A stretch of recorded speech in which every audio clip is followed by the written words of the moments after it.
जय हिंद दोस्तों, आप सभी का स्वागत है आपके अपने परिवार एनडीए 24/7 पर। मैं आपका दोस्त, आपका होस्ट, बोले तो बड़ा भाई आदित्य तिवारी। अभी पहले बता दूं कि लास्ट में मैं दो तीन ऐसी चीजें बताऊंगा जो आपके पेपर में मिलेंगी ही मिलेंगी, चाहे आप 2023 के बच्चे हो, चाहे 2024 के, चाहे 2025 के, चाहे 2030 के, वहां से क्वेश्चन आना ही आना है। इसलिए मैं पहले बता रहा हूं कि आपको लास्ट तक वीडियो देखना है, which is going to be very important for you guys. अब करते हैं शुरू अपना वीडियो।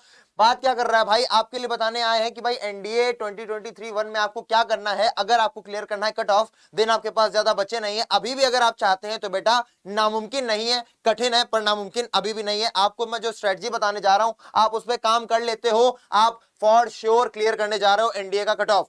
और क्या है भाई, बेस्ट स्ट्रेटजी क्या होगी आपके लिए, सब्जेक्ट वाइज एनालिसिस करेंगे हम लोग और देखते हैं कि भाई कौन कौन से सब्जेक्ट हैं जो आपके में आएंगे। आपको पता है मैथमेटिक्स से आपको डील करना पड़ेगा, आपको डील करना पड़ेगा जीएटी से, और आपको डील करना पड़ेगा इंग्लिश से। इंग्लिश और मैथ तो हम बात कर लेंगे, जीएटी थोड़ा ब्रॉड सेक्शन है, उस पर हम डिटेल्ड चर्चा करेंगे इसी वीडियो में, so stay connected. Let's talk about English at first. English में आप सभी जानते हैं पिछले 2 सालों में मात्र 5 चीजें आई हैं, 5 चीजें, 10 क्वेश्चन, पांचों चीजों के 10 क्वेश्चन हो गए सबके, तो हो गए 50 क्वेश्चन। यानी कि 5 चीजें कौन सी थी, synonym 10, antonym 10, spotting the errors 10, idioms and phrases 10, और कभी फिलर्स और कभी पैराजंबल। ठीक है ना, तो आपको बस इन चीजों को करना है। कहां से करना है, इंपॉर्टेंट ये है बच्चे, तो जान लो। स्पॉटिंग द एरर्स जो है आपके, आप अगर प्रीवियस ईयर क्वेश्चंस कर लोगे एनडीए के और सीडीएस के, कितने साल के, 5 साल के, केवल एनडीए के नहीं करने, सीडीएस के भी 5 साल के अगर आप कर लेते हो previous year questions spotting the errors के, बिलीव मी आप चूकोगे नहीं, बिलीव मी आप चूकोगे नहीं। हालांकि मैं भी इस चैनल पर एनडीए 24/7 पर आपके लिए हर मुमकिन प्रयास करने वाला हूं कि आप एनडीए में चूके नहीं, क्योंकि जो भाई के छोटे भाई बहन है ना, उनको दिक्कत नहीं होने दूंगा मैं इंग्लिश में खास करके। अगली बात करते हैं भाई सिनोनिम्स एंड इंटोनिम्स की। इसके लिए आप प्रीवियस ईयर क्वेश्चन पढ़ लो, 10 सालों के लगभग 300-400 वर्ड्स पढ़ने पड़ेंगे आपको, उनके सिनोनिम एंटोनिम पढ़ लो बेटा, 3 दिन लगेंगे और उसमें आपके ये 20 क्वेश्चन, बोले तो 20 चौको 80 नंबर पक्के हो जाएंगे। 80 ना भी हुए तो 60 पक्के होंगे। इस स्थिति में, इस मोमेंट पे अगर आपने तैयारी नहीं की है और अगर आप अपने 60 क्वेश्चन, 60 नंबर्स गेन कर पा रहे हो, 60 नंबर्स को इंश्योर कर पा रहे हो, तो कहीं भी बुराई नहीं है, बहुत ही सही है आपके लिए। अगला पैराजंबल्स। पैराजंबल्स में आपको प्रैक्टिस ये है जो आपका बेड़ा पार लगवाएगी। पैराजंबल्स की प्रैक्टिस कहां से करें, पैराजंबल्स की प्रैक्टिस करो एनडीए के प्रीवियस ईयर से। कौन से प्रीवियस ईयर, 2020 से लेकर के 2015 तक के सेट उठाओ और कर डालो, ज्यादा कठिन नहीं लगेंगे।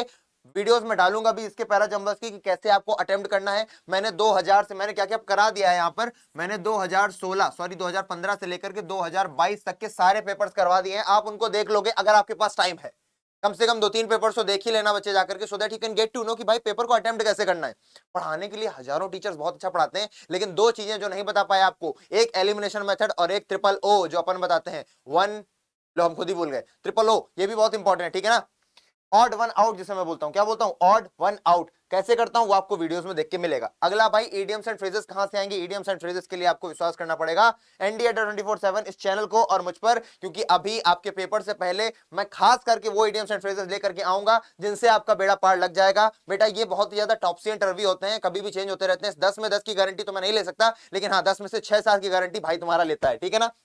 आगे कॉम्प्रिहेंशन की अगर मैं बात करूं तो कॉम्प्रिहेंशन के लिए भी तुमको आदित्य भैया बोले तो अपन पर करना पड़ेगा विश्वास, क्योंकि भाई कॉम्प्रिहेंशन ऐसी चीज है जिसमें ट्रिक्स लगती हैं, जिसमें तरीके होते हैं। आपको जो पढ़ाया गया है वो तरीके क्या पता गलत सिद्ध हो जाए आपके लिए। आप जब पैसेज देखते हो पहले पैसेज पढ़ने लग जाते हो। पहली ही गलती यही है कि कभी भी पैसेज आने पर पैसेज नहीं पढ़ना है, उसका क्वेश्चन जाकर के पढ़ले पढ़ना है। और भी कुछ चीजें हैं जो माइन्यूट माइन्यूट मैं आपको बताऊंगा। उसके बाद फिलर्स एंड क्लोज टेस्ट के लिए आपको एसएससी के पास 2 ईयर से कर लो या एनडीए के पिछले 3-4 साल के कर लो, आपका काम हो जाएगा। ये है इंग्लिश का सेक्शन, आप इसे ऐसे कवर करेंगे। कोई समस्या परेशानी लगेगी आपको, आप कमेंट सेक्शन में आप अपनी क्वेरी लिखेंगे, I will reply for sure. ठीक है, आगे बढ़ते हैं मैथमेटिक्स की तरफ।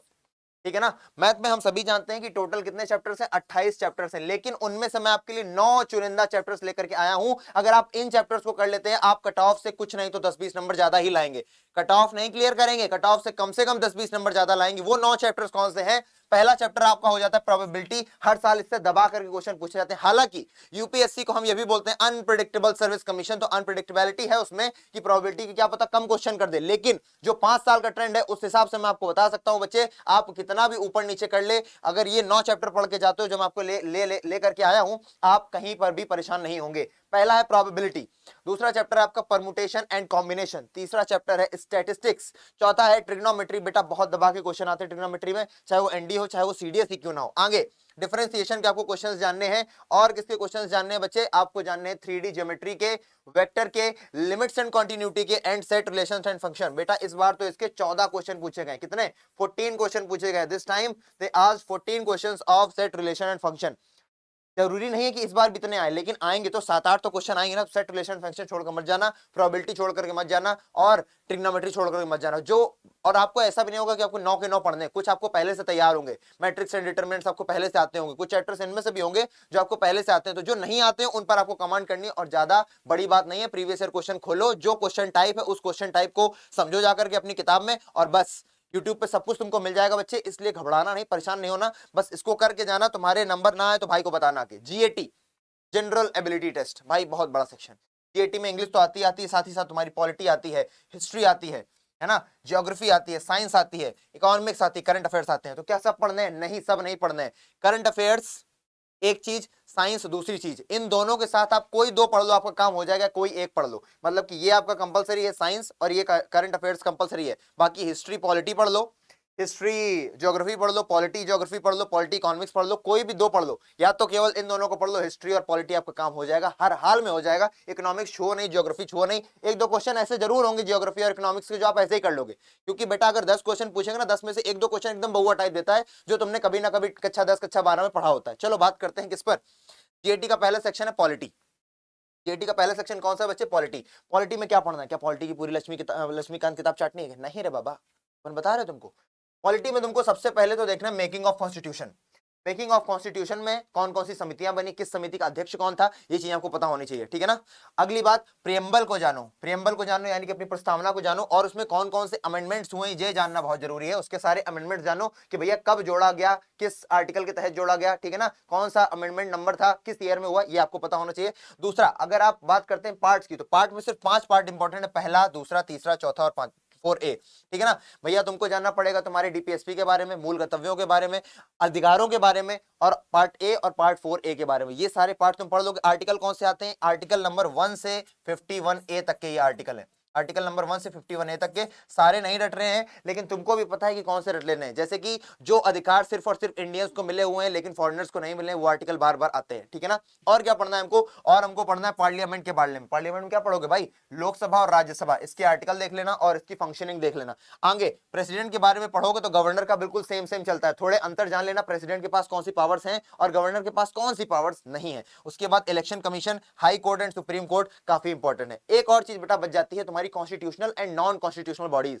है ना, जिसमें तुम्हारा यूपीएससी आता है ना, वो भी तुमको पढ़ना है दबा करके, क्योंकि अब इससे क्वेश्चंस फ्रेम होने लग गए हैं। तो constitutional and non constitutional bodies पढ़ लेना, इतने से ज्यादा तुमको पढ़ने की जरूरत नहीं। हालांकि ये देखने में छोटा लग रहा है, लेकिन जब तुम पढ़ने बैठोगे तो तुम्हें काफी सारे पन्ने लगेंगे, काफी सारा टाइम लगेगा। तो बेटा डिवोट करना अभी से शुरू कर देना, हो सकता है प्लॉजिबल है।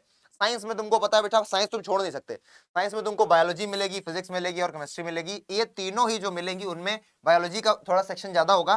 फिजिक्स तुम आराम से कर लोगे, क्लास 12th लेवल की भी नहीं आती, क्लास 10th लेवल की आती है। तुम्हारी केमिस्ट्री भी क्लास 10th लेवल की आती है। ये तीनों चीजें कौन से लेवल की आती हैं? 10th स्टैंडर्ड के लेवल की आती हैं। लेकिन बायोलॉजी में जो तुम्हारा सेल वाला चैप्टर है, टिश्यू वाला चैप्टर है, बोन चैप्टर है ना, डिसीजेस है, इन चैप्टर्स को बेटा दबा करके पढ़ के जाना, क्योंकि इससे ज्यादा क्वेश्चंस निकल करके आते हैं। अब बात करते हैं करंट अफेयर्स की। करंट अफेयर्स बहुत ही स्पेसिफिक एरिया है बेटा। वैसे तो ये बहुत वास्ट है अगर यूपीएससी की नजर से देखो, लेकिन चूंकि एनडीए और सीडीएस के पेपर, जो डिफेंस के पेपर है, उसमें इसका जो क्राइटेरिया होता है, इसका जो बेंचमार्क होता है, वो फिक्स होता है। क्या फिक्स होता है? आपको डिफेंस रिलेटेड न्यूज पढ़नी होती है। डिफेंस रिलेटेड में भी क्या, जितनी एक्सरसाइजेस हो रही हैं, कहां पर हो रही हैं, अगर किसी एक्सरसाइज का फर्स्ट या सेकंड एडिशन है तो कहां हो रहा है, ये आपको जानना है। जो सबमरीन अगर आप इंडक्ट कर रहे हो या बाहर निकाल रहे हो इंडियन नेवी से, उनके बारे में जानो। मिसाइल और मिसाइल की रेंज के बारे में जानना बहुत जरूरी है। मिसाइल और मिसाइल की रेंज, जो मिसाइल्स आती हैं भैया, जैसे कि सतीश धवन से इन्होंने प्रक्षेपण किया उसका, तो कौन सी मिसाइल थी, कितनी उसकी रेंज थी, क्या मारक क्षमता थी, क्रूज मिसाइल थी कि बैलिस्टिक मिसाइल थी, ये क्वेश्चंस आपको पता होने चाहिए। क्योंकि सीधा सीधा क्वेश्चन नहीं पूछेगा, वो 4 पॉइंट्स देगा, फिर कहेगा कूट 1 और 2, कूट 1 और 3, ऐसे करके। तो आपको थोड़ा सा डिटेल स्टडी करनी पड़ेगी जब आप डिफेंस रिलेटेड न्यूज की बात करेंगे। दूसरा, स्पोर्ट्स। स्पोर्ट्स में दो स्पोर्ट्स सबसे ज्यादा इंपॉर्टेंट, वैसे आपका ये भी पूछ लेता रग्बी कप किसका है ना, कब पूछ लेता किससे किससे रिलेटेड है, ये तो आपकी स्टैटिक जीके का पार्ट हो गया। लेकिन अगर करंट अफेयर्स की बात करें तो टेनिस और चेस, चेस में जो भी इंडिया के नए ग्रैंड मास्टर बनते हैं, ये जीएम का मतलब ग्रैंड मास्टर है, जो भी नए ग्रैंड मास्टर्स बनते हैं उनके बारे में क्वेश्चन हर साल आता ही आता है। और आपके टेनिस में जो सिंगल टूर्नामेंट होते हैं है ना, फ्रेंच ओपन, यूएस ओपन, ये ओपन, ऑस्ट्रेलिया ओपन, तो भैया जो सिंगल टूर्नामेंट होते हैं कौन जीता, नाओमी ओसाका जीती है आपकी है ना, या फिर रोजर फेडरर जीते, या फिर नोवाक जोकोविच जीते, जिसमें जो जीत रहा है वो तो इंपॉर्टेंट है ही, वो किस देश से है और जिसको हराया है उसका नाम, तीन चीजें, जो जीत रहा है, जो हार रहा है और जो जीता है उसका देश, ये तीन चीज आपको पता होनी चाहिए, तब आप टेनिस के क्वेश्चंस कर पाओगे। उसके बाद एमिनेंट पर्सनालिटीज के बारे में बात करते हैं, जैसे कि किसी का मान लो देहांत हो गया, या किसी को किसी जगह का चेयरमैन बनाया गया, किसी को अध्यक्ष बनाया गया, वो क्वेश्चंस आपको ध्यान रखने होंगे, वो भी कब, सेंट्रल बॉडीज के या फिर किसी बड़ी कंपनी के। आगे आ जाते हैं मैस्कॉट एंड थीम्स, बेटा बहुत ही इंपॉर्टेंट, हर बार आएगा। एक चीज और मैं भूल गया, जीआई टैग, क्या जीआई टैग भी बहुत ही ज्यादा इंपॉर्टेंट, जीआई टैग भी आता ही आता है, ठीक है ना, जीआई टैग से एक क्वेश्चन आ जाता है। फिर यूनेस्को की कोई साइट अगर खोजी गई है तो उसके बारे में भी आता है, ये करंट से रिलेटेड हो जाते हैं, ठीक है। उसके बाद एप्स एंड वेब पोर्टल्स, बेटा हर साल एक क्वेश्चन या दो क्वेश्चन आता ही आता है। अगर कोई सेंट्रल गवर्नमेंट है, जो अगर आपकी सेंट्रल गवर्नमेंट कोई ऐप या वेब पोर्टल निकालती है तो वो आता है, समर्थ पोर्टल हो गया, कई सारे ऐसे ऐप्स हैं जो लाते रहता है सीआईएसएफ के लिए, बीएसएफ के लिए, वो क्वेश्चन बनेंगे ही बनेंगे। अगला बेटा स्कीम्स, जो सेंट्रल लेवल पर स्कीम्स लाई जा रही हैं या फिर स्टेट लेवल पर स्कीम्स लाई जा रही है पूरे स्टेट में, जैसे कि हर घर जल, गोवा की स्कीम थी, पेपर में आया था है ना, जैसे कि इरेडिकेशन ऑफ मलेरिया, ये सारी स्कीम्स आपको ध्यान रखनी है, बहुत ज्यादा नहीं है, आपके लिए लेकर के आएंगे यहाँ पर, इसी चैनल पर आपको मिलेगी, इसलिए टेंशन वाली बात नहीं है। जो चीज आपसे कवर नहीं होंगी आप कमेंट सेक्शन में लिख देना, वो चीजें आपको कवर करवाई जाएंगी 16 अप्रैल से पहले, इवन 10 अप्रैल से पहले, ठीक है, वादा है भाई का सेंट्रल लेवल की, ठीक है ना। ये चीजें अगर आप पढ़ लेते हो तो करंट अफेयर्स में आपको ज्यादा लोड लेने की जरूरत नहीं है, 20 में 20 तो नहीं होंगे, लेकिन हाँ आप काफी अच्छे मार्क्स गेन कर पाओगे, क्योंकि अब ये टाइम बचा नहीं कि मैं आपको हर एक चीज बता दूं, अब वो बताने को रह गया है जो करने पे बिल्कुल काम हो ही जाए, वो तो चूको ही नहीं। अब कई बच्चे हमसे कह रहे थे कि भाई हिस्ट्री के बारे में सर बता देना थोड़ा स्पेसिफिकली, तो मैं हिस्ट्री को लेकर के थोड़ा सा ज्यादा ब्रॉड वर्जन लेकर के चलने वाला हूं। हिस्ट्री में अगर आप एंशिएंट हिस्ट्री की बात करते हैं तो चार चीजें बहुत इंपॉर्टेंट हो जाती हैं। आप तो एक आपका हो जाता है इंडस वैली सिविलाइजेशन, दूसरा वैदिक पीरियड, तीसरा बुद्धिज्म और जैनिज्म। अगर इनमें भी आपको कुछ छोड़ देना है तो आप छोड़ दो इंडस वैली सिविलाइजेशन और वैदिक पीरियड, बेटा छोड़ना नहीं है, लेकिन अगर कहीं तो बिल्कुल भैया वो बता दो जो लास्ट में एकदम पढ़ के जा पाए, समय है ही नहीं तो आपको बोलूंगा मैं बुद्धिज्म और जैनिज्म पढ़ के जाना, बेटा एक क्वेश्चन जरूर आता है इससे, ठीक है। और अगर इसी में दो लोग और हैं, एक तुम्हारी मौर्यन डायनेस्टी है और एक तुम्हारी गुप्ता डायनेस्टी है। मौर्यन डायनेस्टी में दो तुम्हारे इंपॉर्टेंट रूलर है, कौन से, एक चंद्रगुप्त मौर्य साहब और एक अशोक। अगर इन दोनों में भी तुम्हें स्क्रूटिनाइज करना है तो बेटा अशोक को बिना पढ़े मत जाना। दूसरा है तुम्हारा गुप्ता डायनेस्टी, गुप्ता डायनेस्टी में दो लोग हैं तुम्हारे, समुद्रगुप्त और चंद्रगुप्त सेकंड।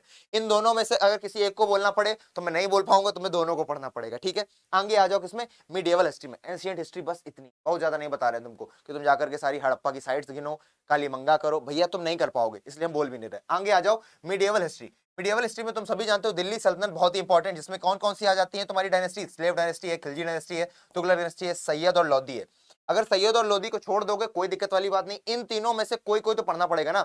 अब जैसे स्लेव डायनेस्टी में आपको पढ़ना पड़ेगा इल्तुतमिश और बलबन, और अगर इन दोनों में भी आपको स्क्रूटिनाइज करना है तो आप बलबन को बिना पढ़े मत जाना, ठीक है ना। चौगना, सिजदा, पाबोस, ये सब इसी के किए हुए हैं, तो भैया तुमको जानना पड़ेगा। आगे खिलजी डायनेस्टी की अगर मैं बात करता हूं तो इसमें अलाउद्दीन खिलजी, नाम काफी है उसका, मूवी बनी हुई है पद्मावत, तो आप सभी जानते हो खिलजी डायनेस्टी में अलाउद्दीन खिलजी को पढ़कर बिल्कुल जाएं, उसको बिना पढ़े नहीं जाएंगे, ठीक है। दूसरा तुम्हारा तुगलक, तुगलक में तुम्हारा एमबीटी, मोहम्मद बिन तुगलक और फिरोज शाह तुगलक, है ना, एमबीटी बोले तो मोहम्मद बिन तुगलक और फिरोज शाह तुगलक। इन दोनों में भी अगर मैं किसी एक को बताऊं तो मोहम्मद बिन तुगलक को जरूर पढ़ना, फिरोज शाह एक बार भले छूट जाए। सैयद और लोधी की टेंशन लो नहीं, हालांकि पढ़ना वो भी चाहिए, लेकिन अब आपके पास इतना टाइम नहीं है, that is why I am telling कि भैया इतने पढ़ करके जरूर जाना।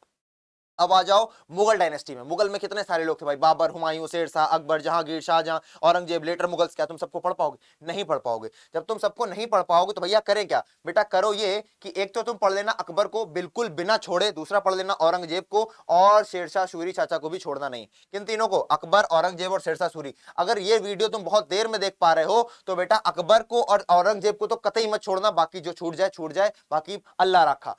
पढ़ जाते हैं आगे बच्चे। अब बात करते हैं मॉडर्न हिस्ट्री की, ना तो इसका और है ना तो इसका छोर है, ठीक है ना। हिस्ट्री पूरे की अगर बात करें तो ना इसका और है ना इसका छोर है, लेकिन मॉडर्न हिस्ट्री बहुत ज्यादा इंपॉर्टेंट हो जाती है, आप सभी जानते हो ये सारे टॉपिक्स हैं मॉडर्न हिस्ट्री के, है ना। European arrival, British expansion, revolt of 1857, after revolt movement, Indian National Congress, है ना, partition of Bengal to home rule, then Gandhian era, फिर उसके बाद गवर्नर जनरल ऑफ वाइसराय, ये सारी चीजें पर पढ़ना क्या क्या है। अगर आप इस स्टेज पे खड़े हो गए एकदम लास्ट वाली स्टेज पे, तो क्या चीजें आप पढ़ लो कि आपका बेड़ा पार हो जाए। एक तो यूरोपियन अराइवल मत छोड़ देना, वास्को डी गामा कब आया, कहां से आया भैया, कोलंबस क्या खोज करने के लिए निकला था, केप टाउन से होकर के आया था तुम्हारा, वो सारी चीजें अफ्रीका में किधर पड़ती हैं, याद रखना। आगे तुम्हारा गांधीयन एरा, गांधीयन एरा के नाम से मुझे याद है, मैंने शुरुआत में बोला था तुम्हें लास्ट में ऐसी चीज बताऊंगा ना जो पेपर में आएगी आएगी, आज ही नहीं आएगी, अगले 5 सालों तक के पेपर में आती ही जाएगी, ठीक है ना, अभी बताऊंगा।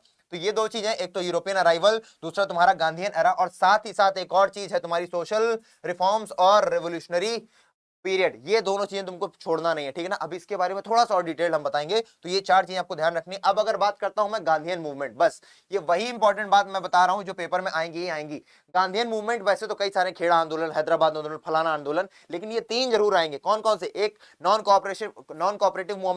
कोऑपरेशन मूवमेंट, दूसरा सिविल डिसोबीडियंस मूवमेंट, तीसरा क्विट इंडिया मूवमेंट। इन तीनों में से कोई एक या कोई दो हमेशा आते हैं, हर बार आते हैं, फिर से आएंगे, आते जाएंगे, तो ये बेल्टा बिल्कुल पढ़कर ही जाना है, छोड़ना नहीं है।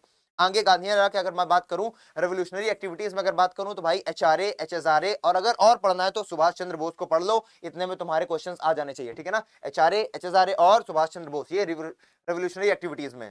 उसके बाद अगर मैं बात करूं सोशल रिफॉर्मर्स की, बेटा इनके नाम तुम सभी जानते हो, इनके बारे में भी जानते हो, लेकिन इन्होंने कौन सी समिति बनाई, फिर उस समिति को किसने अध्यक्ष किया, वो सभी याद रखना। स्वामी विवेकानंद, राजा राम मोहन राय जी और स्वामी दयानंद सरस्वती। और एक अगर नाम और पढ़ पाए, अगर समय है तो, ज्योतिबा फुले जी को पढ़ के जाएं। किसको, ज्योतिबा फुले को पढ़ करके जाएंगे, ठीक है ना। क्या मेरी बात आपको समझ में आ रही है।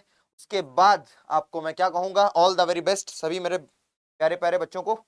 बच्चा लोग, ये है वो चीज बहुत ही ज्यादा इंपॉर्टेंट मैंने बताया है, थोड़ा डिटेल्ड बताया है, तो इस चीज का मान रखते हुए पढ़ाई करना। और इंग्लिश की टेंशन मत लो, हिस्ट्री की टेंशन मत लो, हम लोग आएंगे इसी चैनल पर और आपके लिए 16 अप्रैल से पहले हर वो चीज करेंगे, हर वो मुमकिन प्रयास करेंगे जो हम कर सकते हैं। So stay connected. जय हिंद।